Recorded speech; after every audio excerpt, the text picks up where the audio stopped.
हाँ तो बाबू मैंने ये बात की तो one thing appeared that the influence of heat killed bacteria. अब इनका जो इन्फ्लुएंस है, इनका जो असर हुआ ना, वो ट्रांसफर हुआ है, वो ट्रांसफॉर्म हुआ है किसमें?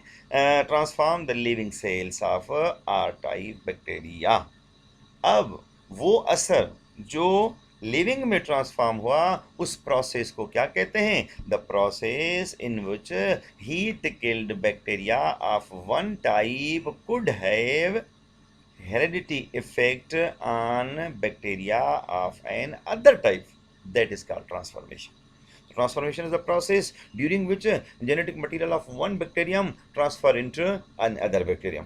एक बैक्टीरिया से जेनेटिक मटेरियल जो है वो दूसरे बैक्टीरिया में ट्रांसफर हो, उस प्रोसेस को क्या बोलते हैं? उस प्रोसेस को कहते हैं ट्रांसफॉर्मेशन। ये हमने चैप्टर नंबर 6 फर्स्ट ईयर का बैक्टीरिया वाला चैप्टर, उसकी रिप्रोडक्शन के दौरान भी आपको पढ़ाया था बाबू, कि उसके दौरान कॉन्जुगेशन, ट्रांसडक्शन, ट्रांसफॉर्मेशन। तो ये transformation process in which heat killed bacteria of one type could have heredity effect on the bacteria of an other type, that is called transformation। तो बाबू आगे चलते हैं।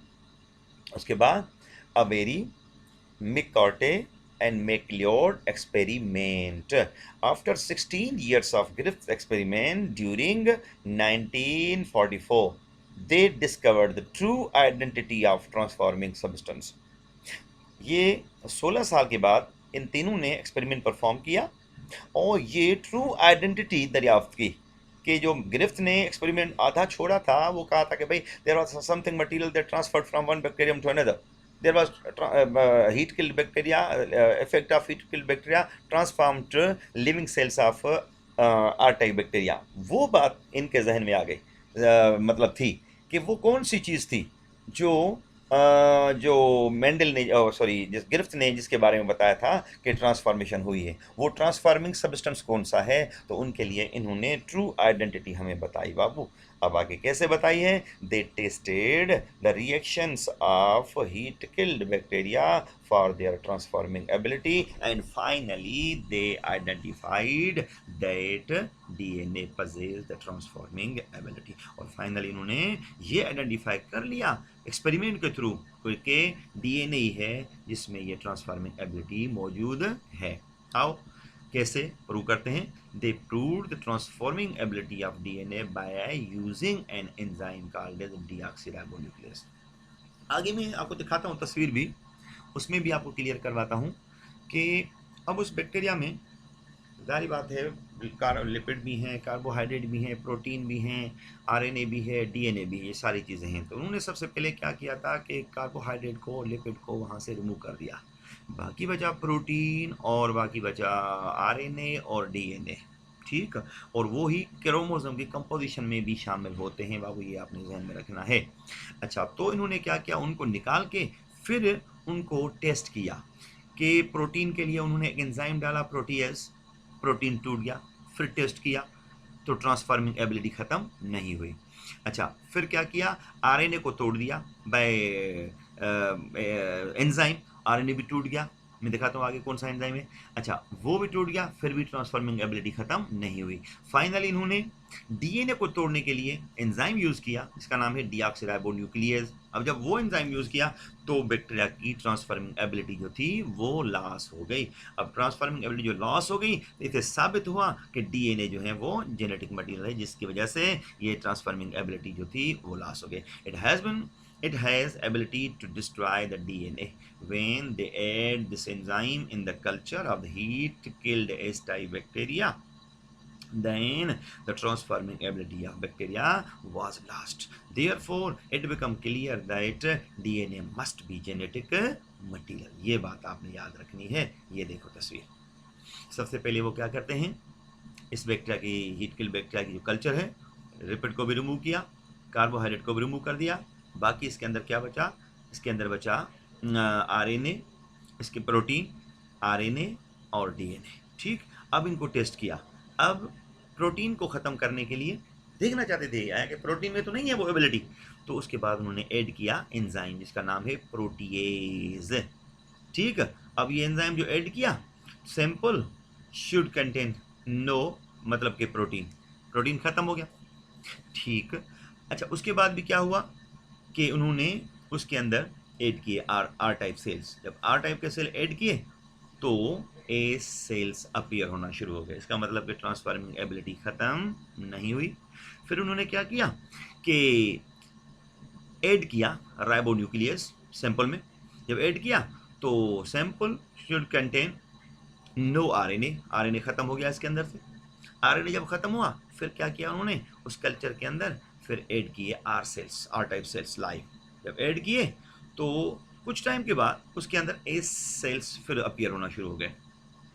इससे भी साबित हुआ कि अभी ट्रांसफॉर्मिंग एबिलिटी खत्म नहीं हुई, इसका मतलब ट्रांसफॉर्मेशन अकर हुई।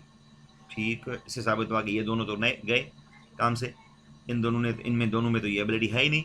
अच्छा, आखिर में क्या किया कि उन्होंने ऐड किया डीऑक्सीराइबोन्यूक्लियेज एंजाइम। ठीक, sample should contain no DNA. बाबू अब वो भी खत्म हो गया, डीएनए भी टूट गया। जब डीएनए टूट गया तो उन्होंने क्या किया कि ऐड किए R type cells in the medium. जब किए तो वहां पे नो ए सेल अपीयर्ड। क्या हुआ? नो सेल अपीयर्ड हुआ। इसका मतलब नो ट्रांसफॉर्मेशन अकर्स। अब इससे कंक्लूजन ये निकलता है बाबू, transformation can not occur unless DNA is present, therefore DNA must be hereditary material. बाबू ये क्लियर हुआ, साबित हो गया। यही एविडेंस दूसरी जो इन दोनों ने दी थी। आगे चलते हैं। Third experiment, experiment of Hershey and chase. अब ये क्या करते हैं, during 1952 Hershey and chase worked on the bacteriophage for identification of genetic material. ये इन्होंने, हर्शे और चेज ने ये एक्सपेरिमेंट परफॉर्म किया है बैक्टीरियोफेज। ये बैक्टीरियोफेज वायरस का नाम है बाबू, जो बैक्टीरिया पे अटैक करता है। उसके जेनेटिक मटेरियल आइडेंटिफाई करने के लिए इन्होंने इसके ऊपर एक्सपेरिमेंट किया। When phage virus attack host bacterium cell, it reproduces within it and gradually increases in number, and ultimately the host cell bursts releasing daughter virus which attack on other cells। तो ये आपको बात तो बाबू हमने वहाँ पे सरदार साहब ने भी पढ़ाई होगी छठे चैप्टर, सातवें चैप्टर में या सातवें चैप्टर में, ठीक, या पांचवें, सॉरी पांचवें में, तो वैरायटी ऑफ लाइफ में तो उन्होंने पढ़ाई होगी। तो वो ही है कि जब वायरस बैक्टीरिया के ऊपर अटैक करता है तो वो रिप्रोड्यूस करता है बैक्टीरिया के अंदर ही और अपना नस्ल इंक्रीज करता है। तो ये तो है बैक्टीरिया के अंदर अटैक करना। अच्छा, अब वो कैसे कैरेक्टर ट्रांसफर करता है, कैसे अपनी नई कॉपीज बनाता है, तो ये जहन में सोचती है हर्शे और चेज की। तो Hershey Chase want to know with whole phage enter in the host cell or only its DNA or protein enter in the cell। उन दोनों में से कौन सी चीज है जो बैक्टीरिया के सेल के अंदर एंटर होती है। इनको साबित करने के लिए उन्होंने फिर एक्सपेरिमेंट परफॉर्म किया। So to find the answer they planned to label the DNA and protein of phage with radioactive isotopes of phosphorus for DNA and sulfur for RNA. बाबू इसलिए उन्होंने ये किया, एक्सपेरिमेंट ऑर्गेनाइज किया। तो उनको अलग अलग अटैक करवाने से पहले उन्होंने इनको लेबल किया, मतलब निशान लगाया। बाबा जा ज़ारी ॻाल्हि आहे, घणियूं रिढियूं हिकु जहिड़ियूं गॾु हूंदियूं त ज़ारी ॻाल्हि में ख़बर कोन पवंदी त कहिड़ियूं कंहिंजियूं आहिनि, कहिड़ियूं कंहिंजियूं आहिनि। पर ॿ ॿाहिरि हुजनि उहो पंहिंजे रिढियुनि जे मथां लेबल कंदा, हिकिड़ो ॻाढ़ो रंग हणी छॾे, हिकिड़ो साओ रंग हणी छॾे, इन मां क्लियर थी वेंदो त भाई साए रंग वारियूं रिढियूं फलाणे भाउ जूं आहिनि ऐं ॻाढ़े रंग वारियूं रिढियूं फलाणे भाउ जूं आहिनि। त अहिड़ी तरह सां कैसे पता चले कि अंदर कौन सी चीज़ गई है। तो इसलिए उन्होंने क्या किया, उनको लेबल किया। एक को लेबल किया डीएनए को, एक के डीएनए को लेबल किया P32 से, और दूसरे के प्रोटीन कोड को लेबल किया S35 से separately. So Hershey and Chase label protein codes and DNA of bacteriophage separately।